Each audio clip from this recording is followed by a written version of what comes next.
আচ্ছা, বাম জনাব রনি একটি কথা বলেছেন, জনাব বসু নিশ্চয়ই আপনি এই কথাটা জবাব দেবেন। আমি একটু খালি যুক্ত করি যে আপনি কি মনে করেন যে শেখ হাসিনার মানে শেখ হাসিনার বিরুদ্ধে আন্দোলনে আপনারা প্রত্যক্ষভাবে অংশগ্রহণ করেছিলেন বাম শক্তিগুলি। আমি আপনার কথাই বলি, আপনার নেতৃত্বে আপনি যে রাজনৈতিক দলের ছাত্র শাখার নেতৃত্ব দেন তারাও অংশগ্রহণ করেছিল, কিন্তু এই আন্দোলনে আসলে আপনাদের আসলে কি ভূমিকা, মানে আমরা মনে রাখবো যে আপনারা কি অনুঘটকের ভূমিকা পালন করেছেন, সহযোগী ভূমিকা পালন করেছেন, সামনে থেকে কোনো আদর্শের জায়গা থেকে এক হয়েছেন, নাকি আপনারা একটা অক্সিলারি ফোর্স মানে সংখ্যা হিসাবে সেখানে উপস্থিত ছিলেন? জনাব ইকবাল বসু একটু যদি বলতেন, রনিকেও একটু অ্যাড্রেস করেন যে এই ফেসিবাদ। হ্যাঁ, জি জি, বুঝতে পেরেছি আপনার যে শেষ প্রশ্নটা, এই প্রশ্নটার উত্তর আমি দিব না এই সেন্সে যে আসলে আমাদের রোল কি ছিল, we will late history decide it for itself. আমাদের বড় কোনো মিডিয়া হাউস নাই, আমরা বড় কোনো কিছুর মানে আমাদের যে অবদান, এটা কোনো কি বলবো মানে বট আইডি দিয়া বলেন বা হাজার হাজার বিশাল স্ট্রাকচারাল এলিমেন্ট দিয়ে এটা পোর্ট্রে করার কোনো উপায় নেই, আমি চেষ্টাও করব না। আমি বলবো যে আমরা কোথায় ছিলাম সেগুলো খুব প্রত্যক্ষ, কারণ আমরা কোনো এমবিসির সাথে মিটিং করি নাই, তো আমরা মোটামুটি মাঠে ছিলাম পুরোটা সময়। তো মাঠে মানুষজন দেখছে, এবং যারা ওই সময় অন্যান্য শক্তি যারা প্রত্যক্ষভাবে মাঠে ছিল, তারা এটা ইভ্যালুয়েট করবে। মেঘমলার আপনি মন খারাপ করেন না, আমি শুধু প্রশ্নটা করি যে আপনারা কি না না না না, আমি আমার মনে হয় জুলাই যে এখানে আগস্টের আরো আন্দোলনে গুরুত্বপূর্ণ জিনিস আপনারা আছে। প্রত্যক্ষভাবে অংশ নিয়েছেন, সেটা আমি দেখেছি, আমি এটা সাক্ষ্য। কারণ হচ্ছে যে আমি সারাক্ষণই তখন কানেক্টেড থাকতাম, নানাভাবে টেলিভিশনে যা দেখানো হয়েছে তার চেয়েও বেশি আমি আসলে দেখতে পেরেছি নানা কারণে। এখন মেঘমলাল, আমাদের প্রশ্নটা যদি আমি অন্যভাবে করি, আপনাদের কোন ইডিওলজি আসলে জুলাই স্পিরিটের মধ্যে আছে সেইটা থেকেও যদি একটু বলেন। আগের অনিটটা যদি একটু বলে নেন যে আন্দোলনটা মানে আমাদের আন্ডারস্ট্যান্ডিং হচ্ছে যে আমরা মুক্তিযুদ্ধপন্থী। সো আমাদের কাছে মুক্তিযুদ্ধ মানে হচ্ছে একটা বৈষম্যহীনতার সমাজ, যেই সমাজে মানে অর্থনৈতিক বলেন, সামাজিক বলেন, এইসব জায়গায় সাম্য থাকবে। আমরা দেখতে পাইছি শেখ হাসিনা মুক্তিযুদ্ধকে কাজে লাগায়, মুক্তিযুদ্ধের নামকে ব্যবহার করে বাংলাদেশের মানুষের বিরুদ্ধে যুদ্ধ ঘোষণা করতেছে, এবং তারা মুক্তিযুদ্ধের যে সাম্যের আইডিয়া, সেই সাম্যের আইডিয়া থেকে অনেক দূরে যায়। মুক্তিযুদ্ধ ব্যাপারটাকে একটা first class citizenship, second class সিটিজেনশিপের মতো করে হচ্ছে কিছু সার্টিফিকেট ধারীর জন্য একটা আলাদা ব্যবস্থা করে দিচ্ছেন, এবং তার মধ্যে দিয়ে বাংলাদেশে যে একটা বৃহত্তর যুব সমাজ, সেই যুব সমাজ তার যে কর্মসংস্থানের জায়গা, সেই কর্মসংস্থানের জায়গা থেকে ব্যাহত হচ্ছে। তো আমরা আমাদের প্রো লিবারেশন যে অবস্থান, আমাদের যে প্রো 71 অবস্থান, সেই প্রো 71 অবস্থানের জায়গা থেকে আমাদের কাছে মনে হয়েছে যে জুলাইয়ে অংশগ্রহণ করা আমাদের জন্য খুব জরুরি। 5ই আগস্ট 36শে জুলাই যে ঢাকা বিশ্ববিদ্যালয় থেকে যে বিশাল জমায়েত আসছিল, ওই জমায়েতের সামনে আপনারা দেখবেন এখনো টেলিভিশনে করলে একটা বড় ব্যানার ছিল। ওই ব্যানারের উপরের স্লোগানটা আমার কয়েন করা আর কি, সেটা হচ্ছে স্বৈরাচারের হয়নি পতন, মুক্তিযুদ্ধ হয়নি শেষ, গর্জে ওঠো বীর জনতা, গর্জে ওঠো বাংলাদেশ। এখন ওইটা গ্রহযাত্রার ব্যানার ছিল, পরবর্তীতে ওই বড় মিছিল সেই ব্যানারটা সামনে ছিল। আওয়ামী সো দ্যাট ওয়াজ লীগের আওয়ার আন্ডারস্ট্যান্ডিং। আওয়ামী লীগের হাত বামপন্থী, আওয়ামী লীগের ফেসিবাদী হাত, এটা একটু আমি বলতে চাই, আমি প্রশ্নটা বুঝেছি। জি বলেন। সেটা হচ্ছে যে আচ্ছা, কয়েকটা জিনিস খুব ক্লিয়ার হওয়া দরকার। যে বিশ্বজিৎ হত্যাকাণ্ড 2012 সালে ঘটছে, শেয়ার বাজার কেলেঙ্কারি 2012 সালে ঘটে গেছে, সাগর রুনি হত্যাকাণ্ড 2012 সালে ঘটে গেছে। 2013 সালের আগ পর্যন্ত শেখ হাসিনা একজন খুব ভালো মানুষ, সে ভালো মতো চালাচ্ছিলেন, তার কোনো কিছু ছিল না। তারপর কিছু দুষ্টু বাম তার মাথায় কিছু খারাপ বুদ্ধি দিলেন, তারপর তাকে ভুল বোঝানো হইলো। এটা আসলে খুব কি বলবো, খুব চটকদার ন্যারেটিভ, কিন্তু রিয়ালিটির সাথে সম্পর্ক খুবই কম। যেই দলগুলিকে আপনি গণজাগরণ মঞ্চে থাকার জন্য কোট আনকোট অ্যাকিউজ করতে পারেন, সিটিভি বলেন, বাসদ বলেন, এগেন এই পলিটিক্যাল পার্টিগুলি আমি করি না, এই পলিটিক্যাল পার্টিগুলির অসংখ্য পজিশন নিয়ে আমি মানে আপনি যদি আমাকে ক্রিটিক করতে থাকেন, বামপন্থীদের ক্রিটিক করার জন্য আমি সারাদিন বসে করতে পারবো, খুব আনন্দ নিয়ে করতে পারবো। কিন্তু সিপিবি বলেন, বাসদ বলেন, বা অন্য কোন দল বলেন বামপন্থীদের মধ্যে, জোটের দলগুলা বাদে, ওয়ার্কার্স পার্টি জাসদ বাদে, কিন্তু 2014 ইলেকশনকে ভ্যালিডেট করার জন্য যায় নাই। তারা কিন্তু 2014 ইলেকশনে অংশগ্রহণ করে নাই।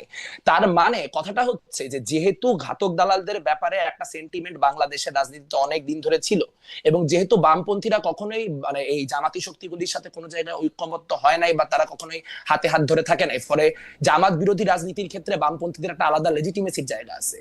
এইটা আমরা আওয়ামী লীগের সাথে 2013-তে হাইরে গেছি। আমরা আওয়ামী লীগের সাথে গণজাগরণ মঞ্চে 2013-তে পারি নাই। আমাদের আন্দোলন, যে আন্দোলন আমি নিজে তখন স্কুলে পড়ি, আমি গেছি এই আন্ডারস্ট্যান্ডিং থেকে যে আওয়ামী লীগ আর জামাতের মনে একটা আতাত হয়ে গেছে, এই আওয়ামী লীগ জামাতের আতাত ঠেকানোর জন্য আমাদের যাইতে হবে। এটা হচ্ছে আমার সেই সরল শিশু মনের বোঝাপড়া। এই বোঝাপড়া থেকে প্রচুর লাখ লাখ মানুষ গেছে, তাদেরকে বামপন্থীরা আলাদা কোনো ডিরেকশনে স্টিয়ার করতে পারে নাই, ফলে আন্দোলন ক্রমাগত 5-7 দিনের মাথায় পুরাপুরি আওয়ামীকরণ হয়ে গেছে। আপনাদের গণজাগরণ মঞ্চের ইতিহাস নিয়ে কথা বলতে গেলে এটাও মনে রাখতে হবে যে সাজ্জাদ চৌধুরী যখন দ্বিতীয় দিন বা তৃতীয় দিন এই গণজাগরণ মঞ্চে গেছেন, তখন তিনি হচ্ছে শেখ মুজিবের কথা বঙ্গবন্ধু এই আলাপ করাতে তাকে বোতল ছুড়ে মারা হয়েছে যে শেখ মুজিবের আলাপ শুনতে চাই না, পারলে পাবলিকের আলাপ কিছু করতে পারলে করো। তা সেটা আসলে আমাদের একটা ঐতিহাসিক কাফফারা, আমরা 2013 কাফফারা দিতেছি যে আমরা এরকম একটা বড় 40 বছর ধরে যেটা পরিস্থিতি তৈরি হলো, মানুষ তিলে তিলে ঘাতক দালালদের বিরুদ্ধে অবস্থান তৈরি করে, সেটার জন্য একাডেমিক অবস্থান তৈরি করে, রাজনৈতিক অবস্থান করে জাহানারা ইমামরা যে লড়াইটা করে গেলেন, সেই লড়াইটা থেকে আমরা কোনো আপনার বক্তব্য মনে পরিষ্কার। আমি একটা ছোট প্রশ্ন করতে চাই, আপনি যদি এটার জবাব দিতেন। একটা জায়গায় রনি যেভাবে ফ্রেম করেছেন আমি সেভাবে ফ্রেম করতে চাই না, কিন্তু আমি এরকম করে বলতে চাই যে বাংলাদেশের বামপন্থী রাজনীতি কি শেষ পর্যন্ত একটা এলিট এবং দেশ মানে কথিত দেশ বিভাগের আগের রাজনীতিক ধারায় প্রচলিত একটা বড়লোক মানে খুব ধনী হিসাবে বড়লোক না, শিক্ষায় দীক্ষায় একটু আগানো, সুন্দর করে কথা বলে তাদের রাজনীতি হয়ে আটকে থাকে কিনা, এবং যারা হচ্ছে পরে মুসলমান মাদ্রাসায় পড়ে তাদের প্রতি একটা শ্রেণীবিদ্বেষ সেই বামপন্থা লালন করে কিনা, তারা মনে করে কিনা যে বামপন্থী যে রাজনীতি, অর্থাৎ আমি সরাসরি বলি যে ছাত্র ইউনিয়নের কোনো শাখা কি মাদ্রাসায় থাকার ব্যাপারে কোনো সময় কোনো আলোচনা হয়েছিল? কোনো সিপিবির কোনো শাখা কি আসলে যারা ইমাম সাহেবদের ইয়াতে যারা আছেন ইমাম মসজিদে তাদের কাছে কি কোনোদিন গেছিল, নাকি এইটা মানে উই আর দে অলওয়েজই? আপনি যদি আমাদেরকে 2 মিনিট একটু বলেন। হ্যাঁ হ্যাঁ জি জি, কমিউনিস্ট পার্টির বিষয়ে যে আলোচনাটা, সেই কমিউনিস্ট পার্টির বিষয়ে আলোচনা আপনি ওনাদের কাছ থেকে জিজ্ঞেস করেন। ছাত্র ইউনিয়ন বিষয়ে আমরা 2020-21 দিকে কয়েকটা মাদ্রাসায় প্রাইমারি কিছু কাজ করার কথা ভেবেছিলাম, কিন্তু মুশকিল হচ্ছে যে মাদ্রাসায় আমি ঢুকতে চাইলেও মাদ্রাসায় আমি কেন, যেই মাদ্রাসায় শিবির মনে করেন ফাংশন করে ওই মাদ্রাসা অন্য কোনো ইসলামিক সংগঠনও ঢুকতে পারে না, সেখানে হইতেছে বামপন্থী ঢুকাতে অনেক পরের কথা। আর এখানে বসে রনি ভাই বুঝায় যে ইনটলারেন্সের কালচার প্রাইমারিলি এস্টাবলিশ করতে হচ্ছে লিবারালরা, যারা হচ্ছে কালচারাল এলিট। একটা কথার উত্তর দেওয়া খুব জরুরি, এখন অবশ্যই আমাদের মাদ্রাসায় ঢুকতে হবে, মাদ্রাসায় এবং ক্যাডেটে ঢুকতে না পারলে সামনের দিনে বামপন্থী ছাত্র রাজনীতি নাই, কারণ যারা মাদ্রাসার শিক্ষার্থী তারা সব থেকে বেশি বঞ্চিত, তারা সব থেকে বেশি নিগৃহীত। কিন্তু আমি আপনাকে 2টা পয়েন্ট বলতে চাই। একটা পয়েন্ট হচ্ছে যারা সারাদিন মাদ্রাসার শিক্ষার্থীদেরকে রাজনৈতিক গুটি হিসেবে ব্যবহার করেন, গত মানে 5ই আগস্টের পর থেকে 4টা আলাদা আলাদা মাদ্রাসার শিক্ষার্থী তাদের যে মাদ্রাসা সেই মাদ্রাসায় মারা গেছেন, অর্থাৎ এবং তার প্রত্যেকটা ক্ষেত্রেই তাদের গায়ে আঘাতের চিহ্ন পাওয়া গেছে, অর্থাৎ 4 জন মারাই গেছেন। তাহলে বাকিদের অবস্থা চিন্তা করেন। আপনি কি এই সংগঠনগুলিকে যারা সারাক্ষণ মাদ্রাসা শিক্ষার্থীদেরকে নানান রকম ভাবে পলিটিক্যালি টুল হিসেবে ইউজ করার চেষ্টা করে তাদেরকে দেখছেন এর বিরুদ্ধে কথা বলতে? আমি কিন্তু এরকম একটা মানববন্ধনে যায় দাঁড়াইছি, সেটা খুবই সামান্য, আমাদের সাংগঠনিক কাছে সব জায়গায় বাড়াইতে হবে সেটাও সত্য, কিন্তু যাদেরকে আপনি বলতেছেন যে এরা এদের পক্ষে, এরা যেন বা হচ্ছে রাইট উইঙ্গাররা এদের পক্ষে, তাদেরকে কি কখনো আপনি দেখছেন মাদ্রাসার চলমান যে সংকটগুলি সেই সংকটগুলিকে অ্যাড্রেস করতে? দেখেন নাই। একটা ছোট্ট কথা বলি, আমি এই ফ্রেমওয়ার্কের সাথে একমত না। মানে আমার মনে হয় রনি ভাই এখন যেটা করতেছেন সেটা হচ্ছে উনি গ্রীষ্মকালে শীতকালের ওয়াজ করতেছেন। উনি যদি মানে আওয়ামী লীগ আমলের কথাগুলি বলতেন তাহলে আমার বলতে আপনার কথা 2 মিনিট টাইম জি, এক মিনিট নেন, 1 মিনিট নেন। আচ্ছা, সেটা হচ্ছে বাংলাদেশের সবথেকে বড় সোশ্যাল ইনফ্লুয়েন্সার হচ্ছে এই মুহূর্তে আল্লামা পিনাকি ভট্টাচার্য এবং দ্বিতীয় হচ্ছে ইলিয়াস হোসেন। তারা দুইজনের কেউই, তার নামটা ঠিক করে বলেন, মানে আপনি তো তার নামের সাথে মানে উনি তো একটা নামটা ঠিক করে বলেন, সেজন্য আমি বলতেছি।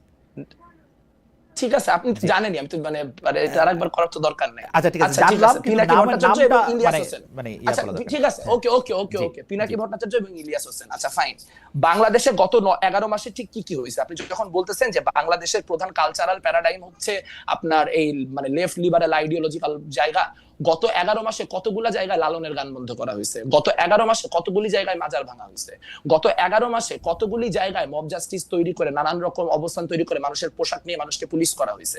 ধরলাম শেখ মুজিব অনেক বড় ফ্যাসিজমের আইকন, সেই জন্য শেখ মুজিবের ভাস্কর্য ভাঙতে হয়েছে, কিন্তু কোন অ্যান্টি ফ্যাসিজমের প্রয়োজনে, কোন ক্যালকেশিয়ান কি বলবো হেজিমনির বিরোধিতা করার প্রয়োজনে সিধু কানুর ভাস্কর্যগুলা ভাঙতে হয়েছে আপনি বলতে পারেন? ইনটলারেন্সের কথা এই 2025-এ মানে আগস্টে দাঁড়ায় বামপন্থীদের বা লিবারালদেরকে বলা, এটা একটা কি বলবো, আমি মনে করি এটা একটা বুদ্ধিবৃত্তিক। ওকে, আপনার কাছে আবার আসবো আপনার 1 মিনিটের পরে। ম্যাকমোলার আপনি বলেছেন, আমি রেজাউল করিম রনি আপনার কাছে একটু বুঝতে চাই যে যেমন ধরেন একটা ইনটলারেন্সের কথা আমরা বলতেছি, একটা উইয়ার দের কথা একটা বলতেছি, আমরা বামপন্থীদের তাদের রাজনৈতিক যেটা হচ্ছে কোয়েস্ট সেইটা নিয়ে তারা যে যারা তাদেরকে আদার মনে করতেছে বা যাদেরকে তারা আদার করতেছে বলে আমরা মনে করতেছি, ওদের কাছে তো পৌঁছাইতেই পারতেছে না। তাদের কাছে কি তাদের একটা সংযোগ হওয়ার কোনো সম্ভাবনা হওয়া সম্ভব? যেই সংযোগটা হইলে পরে জি ওইটা আপনি একটু বলেন। জি মানে সংযোগ হওয়া যে সম্ভব না, এই শোতে অ্যারোগেন্স দেখে বুঝতেছেন না? আপনি ল্যাঙ্গুয়েজ দেখছেন, একটা লোকের অ্যাটিটিউড দেখছেন, কথাবার্তা বলার ধরন দেখছেন, বেয়াদবির মাত্রা দেখছেন। চটকদার কথা বলতেছি আমরা, ইতিহাসের বুঝ নাই, সব বুঝ তাদের। এই যে নিজের এই যে সুপ্রিমেসি থেকে তো ফ্যাসিজম আসে, এবং বাংলাদেশের বামপন্থীরা লিবারেল, এটা বলছে কে? এসেনশিয়ালি ফ্যাসিস্ট তারা। বাংলাদেশে কোনো লিবারেল বাম না, নাই। কিন্তু রনি, যেগুলো আছে এগুলো আপনি যে অ্যাটিটিউডের কথা, আপনি যে অ্যাটিটিউডের কথা বললেন, সেই অ্যাটিটিউডটা কিন্তু আমি আরো অনেকের মধ্যে দেখি আর কি। মানে আপনি জানেন আমি কাদের কথা বলছি, কিন্তু সেটার পরিণতি বাম না আর কি, সেটার উৎপত্তি বাম না, সেটা উৎপত্তি অন্য জিনিস। রায়ট, এখন দেখেন বাংলাদেশে এখানে যখন ফ্যাসিবাদের প্রশ্নটা প্রধান হলো, তখন কিন্তু এখানে যারা রিয়েলি জনমানুষের রাজনীতি মিন করে বাম ব্লকের, তারা কিন্তু ফ্যাসিবাদ বিরোধী আন্দোলনে শরীক হলেন, যুগপৎ আন্দোলনে যুক্ত হলেন। হ্যাঁ, এর বাইরে যারা রয়ে গেল বিপুল অংশ, যারা নিজেদেরকে সহি বা মূলধারার বাম মনে করে, তারা কিন্তু এসেনশিয়ালি ফ্যাসিবাদকে শক্তি যোগাইছে। আরেকটা হলো যে দেখেন, এখানে আমি দুইটা জায়গায় একটু আলাপ করি। সেটা হলো আওয়ামী লীগের এই 12-13 সালে কি করছে না করছে, এবং তার সাথে পরে বামরা যুক্ত হয়ে আওয়ামী লীগকে ফ্যাসিস্ট করে তুলছে, এই ধরনের স্টুপিড আইডিয়ার কথা আমি তো বলি নাই একবারও। বাকশাল মনে নাই আপনাদের? বাকশালের মধ্য দিয়ে কি করা হয়েছিল? বাকশালের মধ্য দিয়ে এখানে বামপন্থীরা মনে করছিল যে সমাজতন্ত্র কায়েম করে ফেলবে শেখ মুজিবুর রহমান, ফলে একটা সুবর্ণ সুযোগ, বাকশালে ঝাঁপায় পড়ে সবচেয়ে সমর্থন যোগাইছে কারা? বামপন্থীরা। এবং বাকশালের কি পরিণতি হয়েছে এটা আমরা সবাই জানি। তারপরে একটা অংশ, বামপন্থীদের একটা অংশ যুগপৎ আন্দোলনে শরীক হওয়ার বাইরে যে অংশটা রয়ে গেল, তার এসেনশিয়ালি আওয়ামী ফ্যাসিবাদকে শক্তিশালী করছে এবং শক্তি যোগাইছে নানাভাবে। এটা গেল একটা জায়গা। 2 নাম্বার হইল 96 সালে, এই যে দেখেন, এই যে মেঘ যেটা বললো, তার শিশু মন, তার কচি মনে এই আশঙ্কা জায়গা ছিল যে আওয়ামী লীগ মনে হয় আবারও জামাতের সাথে আতাত করতেছে। তার মানে 96 সালে যখন আওয়ামী লীগ জামাত যুগপৎ ভাবে আন্দোলন করলো, তখন তো আওয়ামী লীগের এক কোলে বামপন্থীরা ছিল, আরেক কোলে জামাত ছিল, সব নিয়েই তো আগাইছে আওয়ামী লীগ। ফলে আওয়ামী লীগের সাথে বাম জামাত এই যে এবং জামাতের ব্যাপারে না রনি, আমি প্রশ্নটা আপনার উত্তরটা আমি বুঝতে পারছি না, আপনি শেষ করেন আমাদের দর্শকদের সুবিধার্থে। তারা যে জামাত বিযুক্ত একটা আওয়ামী লীগ সবসময় কল্পনা করছে, করার মধ্য দিয়ে আওয়ামী লীগ কি করছে, তাহলে দেখছে ওকে, তাহলে তার ফ্যাসিজমকে কায়েম করার জন্য জামাত ক্লিনজিং এর রাজনীতি সে চালাইলো, এবং জামাত যত বড় না তার চেয়ে বড় করে তুললো। রনি, দেখেন রনি, এই জায়গা আমার প্রশ্নটা এই জায়গাতে আপনি বুঝতে পারবেন। রনি, আমার কথা শুনেন, আপনি এইটা বুঝতে পারবেন আমার প্রশ্নটা। প্রথম কথা হলো, আমরা কিন্তু একদিক দিয়ে বলতেছি যে আসলে, এবং জানতেছিও, বামপন্থীরা কিন্তু যদি আপনি ভোটের বা পপুলারিটির জায়গা থেকে বলেন, এতই মানে অল্প যে তাদের নিয়ে আসলে কথা বলার কিছু নাই। কিন্তু ইডিওলজির প্রশ্নে আমরা বেশিরভাগ সময় যেই কাজ আমাদের পছন্দ হয় না, সেই কাজে আমরা আসলে বামপন্থীদের দায়ী করে থাকি। একই ঘটনা কিন্তু জামায়াতের ক্ষেত্রেও। জামায়াতের শক্তিটাকে আমরা ফুলায় ফাঁপায় দেখাই, যখনই আমাদের কাউকে আক্রমণ করতে হয় তখন জামাতে। এইটা কারণটা কি আসলে? এইটা কেন মনে হয় আমরা দুইটা জায়গায় দুই রকম? এটা কারণটা হলো দুইটা একই পলিটিক্স করে, দুইটা একই পলিটিক্স করে, মানে জামাত দুই রকম না। আপনার এখানে বামপন্থীরা এবং জামাত একই রাজনীতি করে, দুইটাই হলো ইডিওলজিক্যাল ফোর্স, এবং idealism, ideology and total politics, এবং এটা দ্রুত ফ্যাসিবাদের দিকে যায়। এই জন্য গণতন্ত্রকে যদি আপনি, যখন বামপন্থীরা, আমি যে একটু আগে বললাম বামপন্থীরা কোনো লিবারেল না, হ্যাঁ, কেন না? বামপন্থীরা গণতন্ত্রকে একটা ইডিওলজি মনে করে, কারণ ও তো যায় রাষ্ট্র ভাঙিয়া ফেলবে, ও তো রাষ্ট্র কনসেপ্টে বিশ্বাস করে না। ফলে ও যেরকম একটা প্রতারণা করে এদিক থেকে। 2 নাম্বার হলো জামাত কি বলছে যে এটা কোনো রাজনৈতিক দল না, এটা একটা ইসলামী আন্দোলন। তো ইসলামী আন্দোলন কি আলটিমেটলি সে কি করবে? সে খেলাফা কায়েম করবে, রাষ্ট্রের মধ্যে আটকায় থাকার তার সুযোগ নাই। কিন্তু যেহেতু এখানে একটা ধরেন মডার্ন ডেমোক্রেটিক প্রসেসের মধ্যে দিয়ে তাকে আগাইতে হবে, সেই জন্য সেই কনসেপ্ট, এই জন্য লেনিনিজমের যে প্রবলেম, যেটা বামপন্থীর প্রবলেম, সেই প্রবলেম একই প্রবলেম মধ্যদিবাদের মধ্যে রয়ে গেছে। তো এই ক্রিটিক দেওবন্দি আলেমরা বহুবার করছে, বহু জায়গা থেকে করছে। ঠিক আছে, ফলে দুই দিকের যে অ্যারোগেন্সের মধ্যে একটা কমন মিল, আমার মনে যে অ্যারোগেন্সের প্রশ্ন আপনি দেখতে পারবেন, আমার মনে যে অ্যারোগেন্সের জায়গাটাতে আমরা একটু থাকি। জনাব মেঘমালার বসু, আমি আপনাকে বলি, আপনি নিজেই সোশ্যাল ইনফ্লুয়েন্সারদের কথা বলছেন, কিন্তু আপনি একটা খেয়াল করেন যে কেন বামপন্থীদের মধ্যে একজন বড় সোশ্যাল ইনফ্লুয়েন্সার হয় নাই? কেন বামপন্থীদের কথা আপনারা দেখেন, আপনারা সব ভালো কথা বলতেছেন, সব মানুষের কল্যাণে কথা বলতেছেন, তবুও মানুষের কল্যাণে আপনাদের কথা কেউ শুনছে না কেন? সেইটার কারণ কি? আপনারা রাজনীতিবিদদের কাছে যখন আমরা এই প্রশ্ন করি, তখন তারা বলে যে আমরা টাকা পয়সা এবং অন্যান্য অনেক কিছুর কাছে হেরে যাই। আমরা যখন সোশ্যাল ইনফ্লুয়েন্সের কথা বলি, তখন তার টাকা পয়সা, ভোট, এগুলির ব্যাপার থাকে না, ক্ষমতার ব্যাপার থাকে না। আমরা কি আসলে বামপন্থীদের মধ্যে এমন একজন ইনফ্লুয়েন্সার দেখি যার ভিউ লক্ষ কোটি, যার সোশ্যাল ইনফ্লুয়েন্স এরকম সাংঘাতিক, যাকে আপনি কতক্ষণ আগে কিছু ইনফ্লুয়েন্সারের কথা বলে আপনি বলতে চেয়েছিলেন যে তার হলো দেশ চালানোর মতো, আপনাদের এটা হয় না কেন?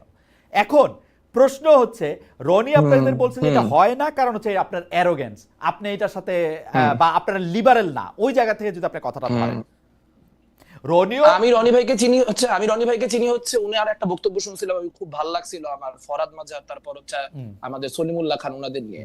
তো আমার থেকে রনি ভাই যত বড় বুদ্ধিজীবী, সম্ভবত রনি ভাইয়ের থেকে মানে ওই লোকগুলো আবার তত বড় সাইজের বুদ্ধিজীবী। আমার কাছে মনে হয় একটু বড় বুদ্ধিজীবীদের সাথে একটু আমি কোনো বুদ্ধিজীবী না, আমি কোনো বুদ্ধিজীবীও না। হ্যাঁ, ফলে বড় বুদ্ধিজীবী সবাই যে আসলে দুই পায়ে হাত না তবে আমি বলি মেঘ মোল্লার বসু যে আপনি একজন চিন্তক, মানে আমি পার্সোনাল মূল্যায়ন শোনার দরকার নেই। আচ্ছা ঠিক আছে, আমি পার্সোনাল মূল্যায়ন করি নাই, আপনি তো মাঝখান দিয়ে কথা বলা শুরু করলেন, আমি তো আপনার কথা মাঝখান দিয়ে কথা বলি নাই। মানে কথাটা খুব সিম্পল, কথাটা হচ্ছে যে আপনি যখন ফরাদ মাজারের ক্রিটিক করেন, যখন আপনি হচ্ছে সলিমুল্লাহ খানের ক্রিটিক করেন, তাহলে আমি আপনার ক্ষেত্রে যে ল্যাঙ্গুয়েজ ব্যবহার করছি সেই ল্যাঙ্গুয়েজের থেকে আরো অনেক বেশি অ্যারোগেন্ট ল্যাঙ্গুয়েজ ইউজ করেন। সো এখানে ডাবল স্ট্যান্ডার্ড গুলো করার দরকার নাই ভাই। আমি আপনাকে সম্মান করি, আপনাকে সম্মান করে কথাবার্তাগুলো বলতেছি। অনেক ক্ষেত্রে যেহেতু মতের প্রচন্ড ডিফারেন্স আছে, আপনার কাছে যদি ডিসরেসপেক্টফুল লাগে আমি হাম্বলি সরি বলে নিতেছি। আচ্ছা, আলোচনাটা হইতেছে খুব সিম্পল করে বলতে চাইলে যে এখানে আপনার একটা অ্যাসিমেট্রি আছে। ধরেন বামপন্থী প্রচুর লোকজন পরবর্তীতে নানান রকম অন্য পলিটিক্সে যায় শাইন করছে, তারা বড় বড় ইনফ্লুয়েন্সার হচ্ছে, নানান কিছু হয়েছে। সেইটা মূল পয়েন্টটা না, এখানে মূল পয়েন্টটা হচ্ছে যে ধরেন আপনি এখানে বলতেছেন যে বামপন্থীদের কোনো রাজনীতি দাঁড়ায় না, কেন রাজনীতি, বামপন্থীদের অবস্থা এত খারাপ কেন? আপনি দেখবেন যে এখানে একটা বড় অংশ বামপন্থীরা 90 পর্যন্ত সোভিয়েত ইউনিয়নের যে পলিটিক্স, সেই পলিটিক্সের সাথে অ্যালাইন করছে, এবং সেই পলিটিক্সের সাথে অ্যালাইনমেন্টের একটা বড় ক্ষতি হয়েছে যে 90 এর পরে সোভিয়েত ইউনিয়ন ভেঙে যাওয়ার পরে এরা বেসিক্যালি 15-20 বছর একটা শূন্যতার জায়গায় ছিল, এবং এখন পর্যন্ত বাংলাদেশের বামপন্থীদের চিন্তা ভাবনা অনেক ক্ষেত্রেই নানান রকম পুরাতন পন্থা এবং নানান কিছু দ্বারা প্রভাবিত। সেটা নিয়ে আমরা ইন্টারনালি অনেক ক্রিটিক করি, সেটা নিয়ে আমরা কাজ করব, এবং আমরা আশা করি যে সামনের দিনে হয়তো প্রচুর নতুন ছেলে পেলেও তো বাইরে হলো 24-এর অভ্যুত্থানের মধ্যে দিয়ে হয়তো নতুন কোনো রাজনৈতিক সম্ভাবনা তৈরি হবে। কিন্তু টলারেন্সের কোয়েশ্চেনটাতে আমি একটু থাকতে চাই, কারণ আমি আসলে মানে আমি সর্বোচ্চ টলারেন্স দেখাইতে আগ্রহী, কিন্তু আমি বুঝতে চাই যে ধরেন ফাতিমা রাসূল ইনসিডেন্ট নিয়ে এই টলারেন্স কি আসলে আপনি ধরেন আমাদের সোকল্ড মধ্যপন্থীরা দেখাইতে পারবে কিনা, বা এই একই ধরনের আপনি যখন আজকে মানে কাদিয়ানের ইস্যু উঠতেছে, আজকে যখন আপনার ভাস্কর্যের ইস্যু উঠতেছে, আজকে যখন আপনার বগুড়াতে জাতীয় সঙ্গীত গাওয়ার জন্য জামাতের নেতারা হামলা করতেছে দেখতে পাইতেছি, তখন আসলে টলারেন্সের কোয়েশ্চেনটা বারবার করে লিবারেলদের দিকে ছুড়ে দেওয়া বা টলারেন্স লিবারেলদের কারণে নেই, এই কথাটা বলাটা বোধহয় এই মুহূর্তের দ্বারাই খুব মানে কি বলবো ঠিক হচ্ছে না। মানে যারা আপনারা অনেকেই আছেন যারা এখানে ফাংশনাল স্টেট চান, যারা চান কোনো একটা মানে প্রবল পলিটিক্স এর দিকে জিনিসটা না যাবেন, দেখেন আমরা তো 5ই আগস্টের পর এগুলা শুরু করি না। আমরা তো 5ই আগস্টের পর জামাতের রাজনীতি, যুদ্ধাপরাধ, অমুক তমুক, এগুলা নিয়ে তো এগুলা তো আপনি একটু দেখেন না ঘাইটে, এটা তো বামপন্থীরা শুরু করে নাই। কিন্তু আপনি যদি আপনার রাজনীতিটা করেন এবং প্রবল ভাবে করেন, তখন আমার শক্তি সামর্থ্য কম থাকতে পারে, কিন্তু এটা তো আমার একটা রাজনৈতিক লায়াবিলিটি। আমার যতদিন আমি বেঁচে থাকবো মুক্তিযুদ্ধ কোয়েশ্চেন উঠলে আমার কথা বলতে হবে। আপনারাও জানেন আওয়ামী লীগ বিএনপি যখন মুক্তিযুদ্ধের কথা বলে তখন সে বিশ্বাস করে বলে না, সে ভোটের জন্য বলে। আমার জন্য এটা একটা আইডিওলজিক্যাল পয়েন্ট। সো সেখানে যখন যাবে আমি তো আমার মতো করে রিঅ্যাক্ট করব, কিন্তু সেই জায়গা থেকে আসলে আপনার রিঅ্যাকশনের ক্ষেত্রে আপনি একটু জি আপনার রিঅ্যাকশনের ক্ষেত্রে আমি শুধু আপনাকে এই প্রশ্নটাই করতে চাই যে আপনি যখন রিঅ্যাকশন করেন বা রিঅ্যাকশন দেখান, তখন যে আপনার সুরে কথা না বলে তাকেই আপনি শত্রু ভাবেন কিনা? মানে সুরটা আলাদা হইলে না আমি তো ইসলামিক শাসনতন্ত্র সাবস্টেন্সের জন্য না মানে মানে অবশ্যই না মানে আমি এখানে ইসলামী শাসনতন্ত্রের যেই যারা রাজনীতি করছে ক্যাম্পাসে তাদের সাথে আমার যথেষ্ট পরিমাণে সুসম্পর্ক আছে। ইসলামী শাসনতন্ত্র ক্যাম্পাসে রাজনীতি করে, ইসলামপন্থী আরো অনেক রাজনৈতিক দল রাজনীতি করে। রাজনীতি ইসলামপন্থী থাকবে, বামপন্থী থাকবে, মধ্যপন্থী থাকবে, সবাই থাকবে, সেটা কোনো সমস্যা না। কিন্তু বাংলাদেশ একটা মুক্তিযুদ্ধের কোয়েশ্চেনে একটা অন্ততপক্ষে একটা বেসিক কনসেনসাস দরকার, এবং সেটা এরকম ভন্ড কনসেনসাস না যে আমি মুখে বলবো আমি মুক্তিযুদ্ধ মানে নিচ্ছি, আমি সুযোগ পাইলেই মুক্তিযুদ্ধ বিরোধী পজিশনটা আবার ফিরে যাবো না, এইটা হচ্ছে কথা। আর বাকি জি শেষ করেন মেমোলা। বাকি আপনি বলেন না। আমার তো আওয়ামী লীগের বয়ানের মুক্তিযুদ্ধের বিরুদ্ধে 1000টা কথা বলতে কোনো আপত্তি নাই। মানে আমি সিরাজ শিকদারের অবস্থান কি ছিল, কর্নেল তাহেরের অবস্থান কি ছিল, এখানকার তরিকতি মুসলমানদের অবস্থান কি ছিল, ইসলামকে মুক্তিযুদ্ধের সামনে কেমনে প্লেস করা হয়েছে, সেই যাবতীয় ক্রিটিক্যাল আলোচনা আমি 100 আগ্রহী। বসু একটু দাঁড়ান, আমি রনি আপনার কাছে জানতে চাই যে যেমন ধরেন আওয়ামী বয়ানে মুক্তিযুদ্ধ এবং আওয়ামী বয়ান ছাড়া মুক্তিযুদ্ধ এরকম কোনো কিছু আসলে এক্সিস্ট করে কিনা? মানে মুক্তিযুদ্ধের বয়ানটা কি আওয়ামী বয়ানেই গিয়ে ঠেকে আমাদের শেষ পর্যন্ত? আমরা কি আওয়ামী বয়ানের বাইরে, মানে আমি আওয়ামী লীগ করি না কিন্তু আমি মুক্তিযুদ্ধের জায়গা থেকে আমার কিছু ইডিওলজি আছে, এটা কি আমি বলতে পারবো? শোনেন, যে কোনো জনগোষ্ঠীর মধ্যে একটা হিস্ট্রিসিটি থাকে, সেই হিস্ট্রিসিটিটা আওয়ামী লীগ নষ্ট করছে, ফলে আমাদের জাতীয় ইতিহাস লাগবে। 24-এর পর এই কথাটা আমি বারবার বলছি। হ্যাঁ, কিন্তু মুশকিলটা হলো আমরা যখন ইডিওলজির বেসিসে মানুষকে মূল্যায়ন করি, তখন আপনার ইডিওলজির বাইরের যিনি, তাকে দ্রুতই আপনি হত্যাযোগ্য করে তোলেন। এটা হলো সবচেয়ে ডেঞ্জারাস দিক, আপনি যেটা যে ইডিওলজির সাপেক্ষে করেন। এই জন্য আমরা বলতেছি একটা ভ্যালু বেজ রাষ্ট্র থাকবে, নাগরিক ভিত্তিক রাষ্ট্রে সবচেয়ে ফ্রিডম ইন্ডিভিজুয়াল। আমি কেন বামপন্থীদের লিবারাল বলি না, কারণ তারা ডেমোক্রেসিকে একটা ইডিওলজি মনে করে। ডেমোক্রেসিকে যখন আপনি ইডিওলজি মনে করবেন, ইট বিকাম ফ্যাসিজম। হাসিনা কোনোদিনও বলে নাই যে সে ফ্যাসিস্ট। আরেকটা হলো এখানে যে উদাহরণটা দিল, দেখেন আমি একটা কনটেক্সটে ফরাদ ভাই, সলিম ভাই, আমার শিক্ষক দুইজন, তাদেরকে আলোচনা করছি এবং তাদের নাম কোথাও বিকৃত করি নাই, তাদেরকে কোনোভাবে গালিগালাজ করিনি এবং কোনো অ্যারোগেন্সি ছিল না। সেটা আমি খুব ফানি ওয়েতে তাদের সাথে তাদের আইডিয়া ধরে আমি আলাপ করেছি এবং তারা মুখোমুখি আমার সামনে ছিল না সেই আলোচনায়। তারা প্রয়োজনে এর চেয়ে ব্রুটালি আমাকে রেসপন্স করতে পারবে। আমি এখানে প্রায় মুখোমুখি একই সাথে আলোচনা করতেছি, ফলে সে যে সমস্ত শব্দ চয়ন করতেছে সহ আলোচক হিসেবে, সে আমার অনেক জুনিয়র, সেটাও আমি বলতেছি না। সে ধরেন জাতির পিতা লেভেলের সিনিয়র, অসুবিধা নেই। হ্যাঁ, কিন্তু তার যে অ্যারোগেন্স সেটা পাবলিক দেখতেছে এবং সে একটা অন্য প্রায় 1 বছর আগের সে আরেকটা উদাহরণটাই না আনলো। যেহেতু আমি ধরেন ওইখানে অ্যারোগেন্সি শো করছি, এই জন্য এখন আমার সাথে অ্যারোগেন্সি শো করা যায় যাচ্ছে, তাই না? ফলে এই যে ধরেন এই যে স্টুপিডিটি গুলো, এখন আমি এই যে স্টুপিডিটি গুলো এগুলো চর্চা করার সুযোগ আপনি বামপন্থীদের দিবেন, তারপরে তারা নাচবে, হ্যাঁ গণতন্ত্র বলবে, আর দেশে খুব গণতন্ত্র হবে। শুনেন, বাংলাদেশে বামপন্থীদের এই যে সফিস্টিকেসি, নিজেকে সুপ্রিমেসি মনে করা এবং টলারেন্সির সবচেয়ে বড় ক্ষতি শুধু না, তারা ডায়লগের কালচারই রাখে না কোথাও। এখানে যে আপনি ডায়লগ করবেন, সে প্রথমে আপনাকে বিশ্বাস করবে। আপনি 71-এর ব্যাপারে, আপনার পয়েন্টে আসতেছি, আপনি 71-এর ধরেন 71-এর পরে জন্ম, আমি 71-এর ব্যাপারে কোনো ইমোশন নাই, আমার কোনো ইমোশন নাই। আমি বাঙালি জাতীয়তাবাদ, রবীন্দ্রনাথ, অসাম্প্রদায়িকতা কোনো কিছু পছন্দ করি না। আপনি মানে মেরে ফেলবেন? আচ্ছা, এটা হচ্ছে আপনি মেরে ফেলবেন আমাকে বাংলাদেশে? এটা আপনার প্রশ্ন। কিন্তু তা না, তারা 71-এর ব্যাপারে একটা মৌলবাদী জঙ্গি পজিশন নিবেই এবং তারা কোনোদিন 71-এর যে ভারতীয় বয়ান সেটার বিরুদ্ধে প্রতিবাদ করছে। এই পুরা রিজিম দইরা ভারত যে এটাকে উদযাপন করছে সবসময় তাদের যুদ্ধ বইলা, ভারত পাকিস্তান যুদ্ধ বইলা, তারা কখনো বাংলাদেশের এত বড় ইন্টেলেকচুয়ালিটি করে তারা কখনো বাংলাদেশ এই জায়গা থেকে আমি মেঘমল্লারকে জানতে চাই। রনি, খুবই ইন্টারেস্টিং একটা জায়গায় আসছেন আপনি। করে নাই, ফলে তারা সবসময় গণবিরোধী রাজনীতি করছে। তারা যেটা করছে, তারা সবসময় পুঁজিবাদ বিরোধিতার নামে যেটা করছে, পুঁজির পক্ষে অবস্থান নিয়েছে, তারা সবসময় এস্টাবলিশমেন্টের পক্ষে অবস্থান নিয়েছে, তারা সবসময় গণবিরোধী অবস্থান নিয়েছে। এবং বাংলাদেশে সব ইসলাম বিদ্বেষের জায়গায় নিয়ে গেছে। একটা মিনিট সময় দেন। ভাই, আমার ট্রেনে যাইতে হবে ভাই, আমি এখন ঠিক আছে, তাহলে আপনি যান। রনি, আপনাকে অনেক ধন্যবাদ। মেঘমল্লারেরও টাইম নাই, মেঘমল্লারকে 2 মিনিট আমি টাইম, মানে হয়তো মেঘমল্লার যতক্ষণ পাবেন মেঘমল্লার একটু বলেন। মেঘমল্লার দুটো জায়গায় যে আসলে বামপন্থীদের জায়গার সাথে আপনারা এটা প্রতিবাদ করেছিলেন কিনা, বা আপনি? আচ্ছা, আমি একদম শর্ট করে উদাহরণ বলি। আমি মোদির যে ভারত থেকে বাংলাদেশে আগমন, মুজিব বর্ষ উপলক্ষে তার বিরোধিতা করে ঢাকা বিশ্ববিদ্যালয়ে আন্দোলন করে, মানে ছাত্রলীগের হাতে রক্তাক্ত হওয়া লোক।